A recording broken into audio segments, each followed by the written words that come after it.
Alors, on ne s'ennuie pas dans l'automobile.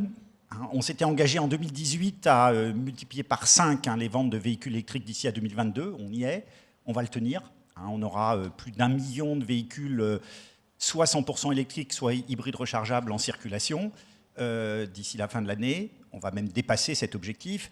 Et dans le contrat qu'on avait passé avec l'État, de la même façon, il devait multiplier par 5 les bornes de recharge accessibles au public. Ça faisait 100 000 bornes à la fin de l'année, on n'a encore qu'à 57 000. Donc ça montre, voilà, tout s'accélère de façon incroyable. On a des objectifs d'ici à 2030 qui vont conduire à avoir au moins 50% de véhicules 100% électriques, et 2035, 100% de véhicules zéro émission, donc électriques, soit à batterie, soit hydrogène.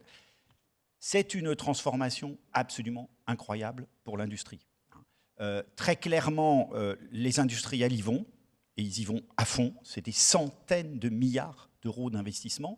Le gros enjeu pour nous en France, c'est est-ce qu'on va être capable de capter une part significative de ces investissements sur les nouvelles chaînes de valeur. On a des bonnes nouvelles, des superbes projets comme ACC dont on a déjà parlé. Donc on a 3 grands projets de gigafactory de batterie. On a des grands projets dans le domaine de ce qu'on appelle l'électronique de puissance, parce qu'on a besoin de plus en plus de composants électroniques sur des fortes puissances finalement électriques.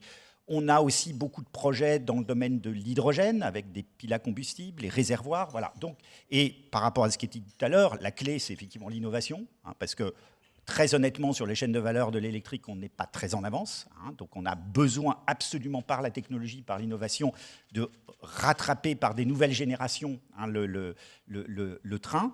Et puis, c'est des nouveaux écosystèmes, effectivement. C'est-à-dire, on voit bien que l'automobile, très honnêtement, dans son périmètre traditionnel, vous disiez 4000 entreprises, un peu moins de 400 000 emplois. Malheureusement, on est à peu près sûr de perdre au moins 100 000 emplois dans les 10-15 ans à venir, dans ce périmètre traditionnel. Et tout l'enjeu, c'est d'être capable de reconstituer des écosystèmes avec toute une série de nouveaux acteurs.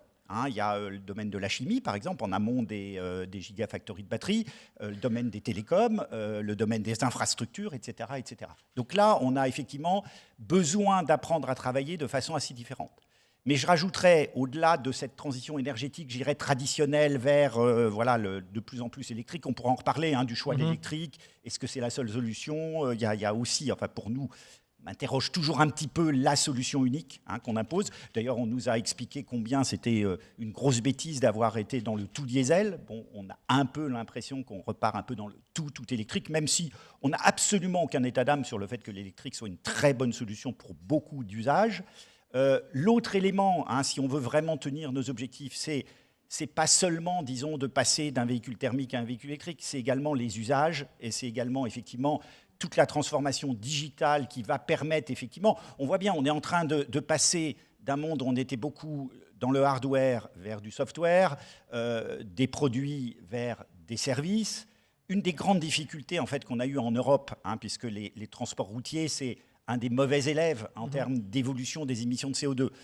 Les véhicules eux-mêmes ont beaucoup baissé leurs émissions de CO2 par kilomètre parcouru. Le problème, c'est qu'on a augmenté de plus de 70% depuis 1990 les kilomètres parcourus. Donc on a un vrai défi autour de ça, de comment, effectivement, au travers de toutes les évolutions des technologies, d'aller de plus en plus vers des services, comment, effectivement, avoir moins de véhicules à plus haute valeur, davantage utilisés, et puis effectivement toute la dimension de l'économie circulaire, les secondes vies, les troisièmes vies. Enfin, on voit bien qu'on a des véhicules qui peuvent durer de plus en plus longtemps, ne serait-ce que, on se rappelle, jeune encore, les problèmes de corrosion, on n'a plus ces sujets-là. Donc c'est vrai qu'il y a toute une capacité à faire vivre les véhicules de façon beaucoup plus durable, avec des reconditionnements pour avoir plusieurs vies. Pareil pour les batteries, bien évidemment, avec des enjeux absolument considérables autour de tous ces sujets. Donc on se réinvente.